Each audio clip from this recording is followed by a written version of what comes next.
Duplicate. কি cake বললে? দিন রাত শুধু মুখ নাড়লেই হবে না মা, হাত পাও একটু নাড়ুন, নইলে কিন্তু বাতে ধরবে।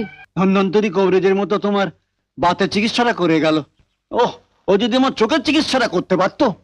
বাবা, হ্যাঁ, কিছু বলবে বড় বউ? আজ আপনার ছেলে দুটো ইলিশ মাছের মাথা এনেছিল, তাই দিয়ে একটু কচুর শাক করেছি।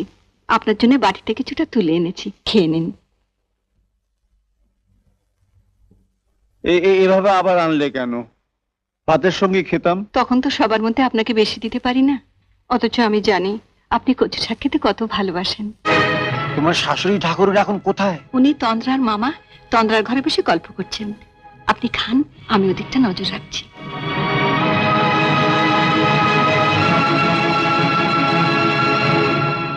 আপনি খান বাবা।